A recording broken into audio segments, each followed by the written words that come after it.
అందరికీ నమస్తే అండి. ఏదైనా ఒక సంఘటన జరిగినప్పుడు శవ రాజకీయాలు చేయడానికి సిద్ధంగా ఉంటారు. రాత్రి సాక్షిలో ఒక డిబేట్ పెట్టారు. ఆ డిబేట్లో కేఎస్ ప్రసాద్ మాట్లాడుతూ మరి తాగి మాట్లాడుతున్నాడో తాకుండా మాట్లాడుతున్నాడో తెలియదు కానీ అసలు చంద్రబాబు నాయుడు గారు, పవన్ కళ్యాణ్ గారు, నారా లోకేష్ గారు అసలు ఈ రాష్ట్రంలోనే లేరంటాడు. రాష్ట్రంలో లేకపోతే నిన్న నారా లోకేష్ గారు వెళ్ళారు కదా, వెళ్ళింది ఎవరు అక్కడికి? అది కాకుండా రాజకీయంగా ముడేసేసి అక్కడికి వెళ్ళిన భక్తులంతా కూడా ఎవరైతే 25,000 మంది అని చెప్పుకుంటున్నారు, వాస్తవానికి అక్కడికి ఎంతమంది భక్తులు వెళ్ళారు అనేది ఒక క్లారిటీ, ఒక లెక్కపత్రం ఎవరికీ లేదు ఇప్పటి వరకు కూడా. 2,000 మంది వెళ్ళారా, 4,000 మంది వెళ్ళారా, 10,000 మంది వెళ్ళారా, 25,000 మంది వెళ్ళారు అనేది ఒక లెక్కపత్రం అయితే లేదు. వీళ్ళు రాజకీయంగా వాడుకోవడానికి, ప్రభుత్వం పైన ఏదో ఒక నింద వేయడానికి 25,000 మంది అంటున్నారు కానీ వాస్తవానికి అక్కడ రోజు 1000 నుంచి 2,000 మంది వెళ్తారంట. మహా అయితే వాళ్ళ ఒక 200 ఎక్కువ వీళ్ళు ఉండొచ్చేమో. అధికారిక లెక్కలైతే ఏమీ లేవు. కానీ వీళ్ళు 25,000 మంది అని చెప్పేసి ప్రచారం చేస్తాడు. ఇంకొక దరిద్రం ఏంటంటే మాట్లాడుతూ అంటే ఆ 25,000 మంది కూడా మీకు ఓటేసిన వాళ్ళు కాదా, వైసీపీ పార్టీకి ఓటేసిన వాళ్ళు అని మాట్లాడతాడు. ఒకసారి ఆ దరిద్రాన్ని వినిపిస్తా చూడండి. వినిపించే ఉద్దేశం లేదు కానీ వీళ్ళు చేసే విష ప్రచారాలు అన్నమాట.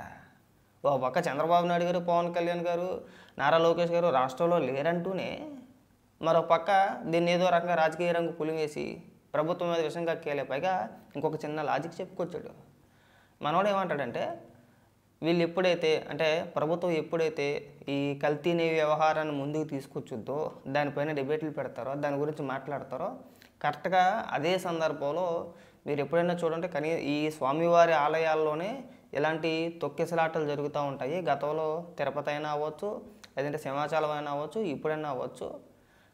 స్వామివారి కోపం వచ్చింది, మీరు అర్థం చేసుకోండి అని మాట్లాడి నాకు అక్కడ డౌట్ వచ్చిందన్నమాట. నాకు డౌట్ వచ్చింది నిజంగా. ఈ కల్తీ వ్యవహారం ఏదైతే ముందుకు వచ్చిద్దో, దానిపైన చర్చ జరుగుద్దో, పేపర్లో వచ్చిద్దో, అప్పుడు డైవర్ట్ చేయడానికి ఏదైనా వీళ్ళే ప్లాన్ చేస్తున్నారేమో అని నాకు డౌట్ వచ్చింది. ఒకసారి వినిపిస్తాను ఉన్నాడు ఏమైనా మాట్లాడుతున్నారు క్లియర్గా. దేవాలయమే ప్రైవేట్ దేవాలయంలో ప్రజాస్వామ్య ప్రజాప్రభుత్వాలు పరిరక్షించవా? వెళ్తుంది ప్రజలే కదా, అవును, మీ ఓటర్లే కదా. మీరు ఏమైనా డిస్క్రిమినేషన్ ఉందా? నేను ఓటేస్తే ఒకలాగా మాకు ఓటైన వాళ్ళకి అదొక నానుడి చంద్రబాబు గారు చెప్పారు కదా.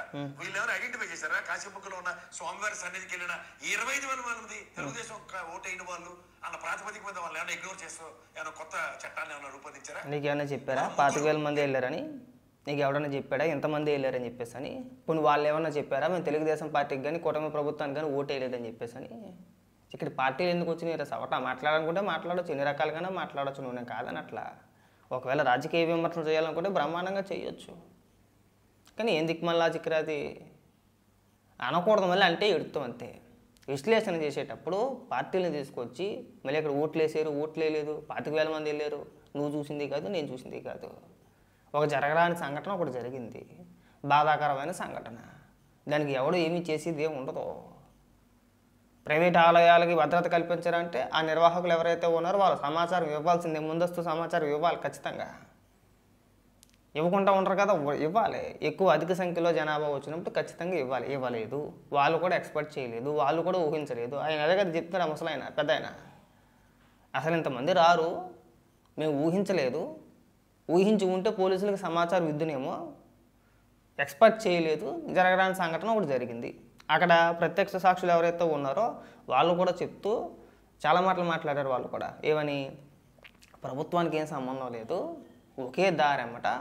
అంటే దర్శనం అయిన వాళ్ళు, దర్శనం చేసుకోవడానికి వెళ్ళేటోళ్ళు ఇద్దరు కూడా ఒకే లైన్తో వెళ్ళారు. ఆ సందర్భంలో జరిగిన దుర్ఘటన ఏదంటే అని మాట్లాడుతుంటే సాక్షి కూడా ఏకంగా ఇమీడియట్గా మైక్ అతని దగ్గర నుంచి తీసేసి ఇంకొక అతను అటడం మొదలుపెట్టాడు. మేము చూసాం అది. ఇవాళ మీరు ఎక్కడికి వచ్చి సాక్షి స్టూడియోలో కూర్చొని అప్ప బయకూరలో ఈ మాటలు మాట్లాడమాకరా. మెట్ల కింద నుంచి పైనుంచి కడిగి ఆయన సనాతన హిందూ అని అరిచి గొగ్గోలు పెట్టినాడు. ఇదే స్వామివారి సన్నిధే కదా, ఎడదానుకున్నాడు. ప్రైవేట్ దేవాలయం ట్వీట్ చేస్తావా? ప్రైవేట్ దేవాలయం నీకేమైనా ఇది ఉందా? ఆనంద గజపతి గారు గజపతి రాజులు కట్టిన సింహాచలం దేవస్థానం ప్రైవేటు వ్యక్తుల నిర్వహణలో ఉన్న ఆలయంలో చోటు చేసుకున్న విషాదకర ఘటనపై విచారణ చేపడుతుంది ప్రభుత్వం అని పవన్ కళ్యాణ్ గారు పార్టీ తరఫున ఒక ప్రశ్న కేఎస్ ప్రసాద్ ట్వీటా, ఈశ్వర్ ట్వీటా, లేకపోతే జోలాపురం శ్రీనివాసరావు ట్వీటా? ప్రైవేట్ క్యాబినెట్ మంత్రి అయ్యి ఉండే బాధ్యత ఏదే. గుడి మెట్లు కడిగావు కదా, పైనుంచి కిందకి. నీ బాధ ఏంట్రా? ఎందుకు కేకలేస్తున్నావు? నాకు అర్థం కావట్లా. నీకు వచ్చిన బాధ ఏంటి ఇప్పుడు? ఎందుకు కేకలేస్తున్నావు? ఆయన గుడి మెట్లు కడితే నీకు వచ్చిన నొప్పి ఏంటి? నీకు వచ్చిన నొప్పి ఏంటి అని అడుగుతున్నా. పోనీ మీరు ఏమైనా హిందువులకు వ్యతిరేకంగా ఏమైనా మాట్లాడతాం, పోనీ అదైనా క్లారిటీగా చెప్పి తగలడండి. లేదరా బాబు మేము హిందువులు అందరికీ కూడా వ్యతిరేకంగా మాట్లాడతాం, మేము హిందూ వ్యతిరేకులు అని చెప్పేసి ఒక క్లారిటీగా చెప్పి తగలడండి. అది నీకు నొప్పి వచ్చేసిందా? ప్రభుత్వం ఏం చేయాలి, ఎంతవరకు చేయాలో అంతవరకు చేయగలుగుతారు. ఇది అనుకోని సంఘటన. ఎవడో కూడా మనిషి అన్నవాడు, కడుపుకు అన్నం తినవాడు ఎవడైనా సరే ప్రజల ప్రాణాలు కోల్పోవాలని చెప్పేసి అని కోరుకోవడం. అలా కోరుకున్నవాడు ఒకడు ఉంటాడు. ఆ దరిద్రుడు ఎవడో రాష్ట్ర ప్రజలందరికీ తెలుసు. ఎక్కడైనా శవం కనపడితే గద్దలా వాలిపోతూ ఉంటాడు. ఆ నికృష్టుడి గురించి మళ్ళీ నేను ప్రత్యేకించి ఇక్కడ చెప్పవసరం లేదు. ఆ నీచి నికృష్టుడు ఎవడు అనేది అందరికీ తెలిసిందే. ఇక్కడికి వచ్చి పనికిమాలు బోకుమాటలు మాట్లాడడం తప్పితే దానివల్ల ఉపయోగం లేదు. అరిసే మాక ప్రభుత్వం ఏం చేయాలో, ఎంతవరకు చేయాలో, ఒక ప్రమాదం, ఒక దుర్ఘటన జరిగినప్పుడు ఎవరి చేతుల్లో కూడా ఏమీ లేనిది. ఆ తర్వాత చర్యలు ఏవైతే ఉన్నాయో వాటిని మాత్రం పర్యవేక్షించి వాటిని మాత్రం తీసుకోగలుగుతారు. కానీ ప్రమాదం జరిగిన తర్వాత ఎవరు చేసేది ఏముంటుంది ఇందులో? చెప్తున్నారు కదా, అది ప్రభుత్వ ఆధీనంలో లేని ఒక దేవాలయం. అది మొన్నే ఓపెన్ అయింది. ఒక 4 నెలలు 5 నెలలు అవుతుంది అనుకుంటా ఓపెన్ అయ్యి. దీని మీద అప్పుడు రాజకీయం మొదలెట్టేసారు. అప్పుడు ఏం చేయగలుగుతారు? ఎవరు మాత్రం ఏం చేయగలుగుతాడు? ఇప్పుడు జగన్మోహన్ రెడ్డి ఏం చేయగలుగుతాడు? ఇక్కడే ఉండొచ్చుగా, బెంగళూరు ఎందుకు పోయాడు? ఇక మాట్లాడతారు చూడండి, దిక్కుమాల మాటలన్నీ కూడా. దేవుడు సన్నిధానమే కదా. 10-11 మంది ప్రాణాలు పోతే బాధ్యత ఏది? రాష్ట్రంలో ఉండరా? ఈ పడడానికి జగన్మోహన్ రెడ్డి గారు రాష్ట్రంలో ఉండరా? ఎడిసి లఘుపతి ఇవ్వమంటారా? ముగ్గురు లేరు. హైదరాబాద్ నుంచి లండన్ వెళ్తున్నారు. తుఫాన్ వచ్చిన రోజు రేపు ఇస్రో శాస్త్రవేత్తలు రాకెట్ ఎగరేస్తుంటే తుఫాన్ నీళ్ళు ఎగరేశారు కంప్యూటర్లో పెట్టి. మీ ఏడుపు మాకు అర్థమైందిలే. రాష్ట్రంలో ముగ్గురు లేరని చెప్పేసి అని మాట్లాడేవి కదా.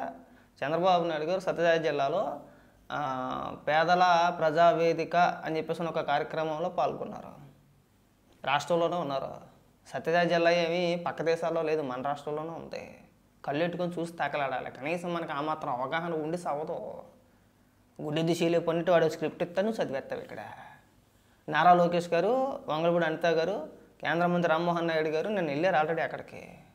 ఆ ఆసుపత్రిలో ఎవరైతే చికిత్స పొందుతున్నారో వారిని పరామర్శించి ఆ జరిగిన ఘటన ఏదైతే ఉందో దానిపైన పూర్తి విచారణ చేపట్టి తగిన చర్యలు తీసుకుంటాం. అలాగే నష్టపోయిన వాళ్ళు ఎవరైతే ఉన్నారో, అంటే ప్రాణాలు కోల్పోయిన వాళ్ళు ఎవరైతే ఉన్నారో వాళ్ళ కుటుంబాలకి ఏదో ఒక రకంగా ప్రభుత్వం అండగా ఉంటుంది, సహాయం చేస్తుంది అని చెప్పేసి వాళ్ళు చెప్తా ఉంటే వీడి ఇక్కడికి వచ్చి ముగ్గురు లేరని చెప్పేసి మాట్లాడుతుంటే మరి నేను చెప్పించి కొట్టాలి అవుతా. చూసావా? నేను చంద్రబాబు నాయుడు గారి మీటింగ్ చూసావా? ఆయన ఏం మాట్లాడుతూ చూసావా? ఇదొక బాధాకరమైన సంఘటన, దుర్ఘటన. ఎవడో కూడా ఊహించింది. ఆయన కూడా మాట్లాడాడు. చంద్రబాబు నాయుడు గారు కూడా నిన్న జరిగిన సంఘటన గురించి ప్రస్తావిస్తూ ఆయన కూడా మాట్లాడాడు. వీడు సడన్గా వచ్చి ఇక్కడ ముగ్గురు లేదంటారు. ముగ్గురు లేకుండా ఏ దేశం వెళ్ళిపోయారా? ఇప్పుడు జగన్మోహన్ రెడ్డి ఇక్కడ ఉండట్లేదని చెప్పేసి వీళ్ళకున్న ఫీలింగ్ ఏంటంటే జగన్మోహన్ రెడ్డి రాష్ట్రంలో ఉంటాడు, బెంగళూరులో ఉంటాడు.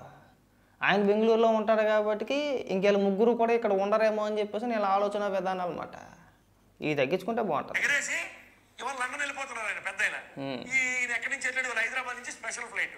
మన సార్ అయితే ఇవాళ మొన్న వెళ్ళి పొలంలో దిగిన దానికి ఇంకా పడిసం గట్ర పడి దగ్గు గట్ర వచ్చి ఉంటది. అది అసలే ఫారం కోడి. ఓ రోజు ప్రజల్లోకి వచ్చి జనాల్లో తిరిగాడంటే వారంలో ముగ్గురు లేరా రాష్ట్రంలో? ముగ్గురు లేరు. మీకే డౌటా? లేరట, ముగ్గురు లేరా? టీవీలు చూడు, లేదంటే తెలుగుదేశం పార్టీ అఫీషియల్ సోషల్ మీడియాలో చూస్తూ ఉండు, ట్విట్టర్లో కానీ ఫేస్బుక్లో కానీ చూస్తూ ఉండు, లేదంటే టీవీలు ఆన్ చేసుకొని చూడు. ముఖ్యమంత్రి గారు ఎక్కడ ఉన్నారో, మంత్రి గారు ఎక్కడ ఉన్నారో, లేదంటే పవన్ కళ్యాణ్ గారు ఎక్కడ ఉన్నారో, నారా లోకేష్ గారు ఎక్కడ ఉన్నారో అని క్లారిటీగా తెలుస్తుంది. అబ్బాయి అవన్నీ మనం ఎందుకు చూస్తాం? స్క్రిప్ట్ చదివేయాలి. సాక్షులు ఇచ్చిన స్క్రిప్ట్ చదివేయాలి. రాష్ట్రంలోనే ఉన్నారు, ఎక్కడికి వెళ్ళిపోవాలా? ఈ అప్పబాయి మాటలు తగ్గితే బాగుంటుంది. ఇంకా వచ్చింది చూడండి ఇక్కడ ఈ తిరుపతి లడ్డు వ్యవహారం ఇవన్నీ ఉంటాయి కదా, ఇవి వస్తాయి చూడండి ఇక్కడ. ఇది ఒకటే నేను చెప్తున్నా, బాధ్యత. మీకు ఇంకోటి చెప్తా, ఇది అసలే శనివారం ఆదివారం వీక్ మామూలుగానే అతి కష్టం మీద బిగబిగలాడుతూ ఉంటారు. ఈ శని ఆదివారాలతో తల్లితోడు అసలు ఉండమంటారు. రాష్ట్రంలో అడ్రస్ లేని వాళ్ళు ఏం పరిపాలన చేస్తారు? అక్కడ కూర్చొని జగన్మోహన్ రెడ్డి జరగడం పని. సార్ ఒకటి మాట చెప్తున్నా, మీరు నిజమైన జర్నలిస్టు, తపేల ఛానల్లో ఉన్నట్టు అమాయకంగా ప్రశ్నలు అడగండి. వాళ్ళు నువ్వే చెప్పాలా? ఆడు జర్నలిస్టు, నువ్వు మేధావి. మీ దిక్కుమాలతనం గురించి మాకు తెలిసిందేలే, కానీ ఇంక అప్పబాయకు లాంటి పొగిడే మాకు ఈ మధ్యన పిలవట్లేదనే కదా నువ్వు మధ్యలో అడిగి సోపేస్తా ఉంటున్నావు. గతంలో అయితే పిలిచేవాడు, రోజు కూర్చునేవాడు. ఈ మధ్యకాలంలో కాస్త తగ్గించేసారు, పేమెంట్ తగ్గిపోయింది. అందుకని చెప్పేసి మధ్యలో ఈశ్వర్ గారికి భజన బిస్కెట్లు వేస్తూ ఉంటాడు అనమాట. నువ్వు గొప్ప జర్నలిస్టురా బాబు, నీ ఎంత పెద్ద మేధావి, నీ ఎంత పెద్ద పోటుగాడు ఇంకెవడో లేడని చెప్పేసి పొగుడుతూ ఉంటాడు అనమాట. దిక్కుమాల సవర్ సన్నాసి. టెక్నాలజీ కనిపెట్టిన చంద్రబాబు నాయుడు గారు లాగా 5 రోజులే పనిచేస్తారు.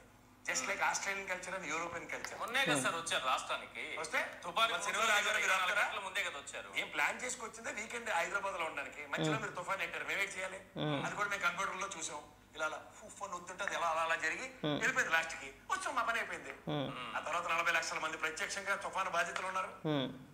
11 లక్షల ఎకరాల్లో వరి పంట భూమి పాలైపోయింది.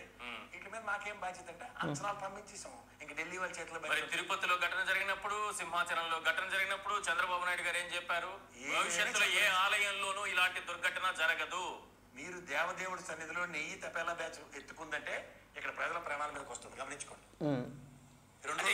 ఎవరో చేసిన పాపానికి ఎవరో బలి కావాలా? అంతే మరి. ఆయన స్వామివారితో పెట్టుకుంటే ఏమవుతుంది?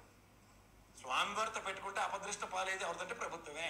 నాకు డౌట్ ఉంది రాబాయ్, నువ్వు చెప్పిన తర్వాత నాకు నిజంగా డౌట్ కలిగింది. ఈ కల్తీనే వ్యవహారం ఏదైతే చర్చకొచ్చుద్దో ఆ సమయంలో ఎక్కడో ఒక దిక్కున ఏదో రకంగా ఒక తొక్కిసలాట ప్లాన్ చేస్తారు. అది మీరే చేస్తారా, వైసీపీ అయితే వెనకాతలు ఉన్నదా, ఇంకోట క్లారిటీగా తెలియదు. కానీ దీనిపైన ప్రభుత్వ పెద్దలు దృష్టి పెట్టి వీళ్ళు ఏదైతే విషప్రచారం చేస్తున్నారో దాన్ని దృష్టిలో పెట్టుకొని ఈ కల్తీనే వ్యవహారం చర్చకు రాగానే ఎక్కడో ఒక దిక్కున తొక్కిసలాట జరుగుతుంది. దీని వెనకాతలు ఎవరున్నారనేది లోతైన విచారణ జరిపించాలని చెప్పేసి ప్రభుత్వాన్ని కోరుకుంటున్నాను.